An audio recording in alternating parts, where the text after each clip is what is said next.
Here are my two journal entries I decided to talk about today. I chose one from the beginning of the semester and one from later in the semester so that I could compare the differences I made and changes throughout the progress. So here we have a picture of in the classroom of the library. Down on this one, we have some pictures of the seating charts and some of the posters and signs the teacher had along the wall. Here I'm going to discuss the technology they used. Here I list the technology they use more in points. Here I gave a lot more details that were unnecessary in this section. They use lots of Khan Academy and online assessment quizzes and lots of other little assignments. Here we describe the students within the class, how they were seated. The teacher often changed the seating charts in rows. Sometimes they were in rows, sometimes they were in groups.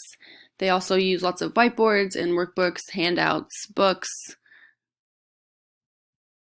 The students' behavior in the class also changed pretty frequently. Sometimes they would be very engaged and ready to learn, paying attention, facing forward, and other times they wouldn't be facing forward, and they had lots of substitute teachers.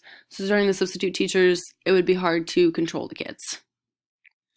During the observation theme focus for the teacher and staff section, we talk about how the teacher keeps them engaged, and he often asks them questions, makes analogies, and relates it to real situations, which is very important, especially later on in life when you want the kids to be able to apply these theme lessons to their daily lives. He also used lots of different videos from Khan Academy and PowerPoints, worksheets. I especially liked the videos because the kids can always go back and watch these videos again if they don't understand, and especially when they're at home working on a homework assignment and they need more pointers or notes, and sometimes they don't have the family members at home that are able to help. So these videos are good tools for them to be able to use. Here we go. How did they prepare? Are they prepared for the lesson taught? This teacher was very organized and prepared. He was very structured on how he taught his class, and it really helped keep the kids in line and wasn't wasting any time needed. So here's where I make the reflection. So I liked the lots of signs and posters the teacher had around the room. They helped keep the students on task. He had signs that would tell the students what they needed to do once they finished an assignment, different ideas, along with lots of vocabulary and math learning lessons that help them stay focused and kind of solve situations and problems that they have on their own. So the students, a lot of times, like, this new seats was exciting for the students, but it also kind of distracted them when they came into the classroom.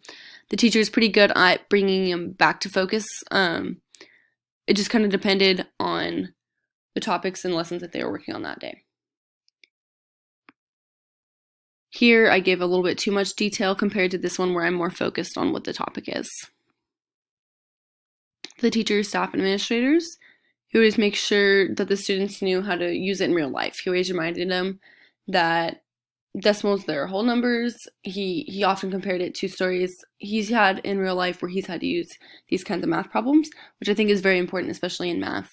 A lot of times kids don't know how to take a math problem or an equation that they use in class and learn how to use it again later on in life.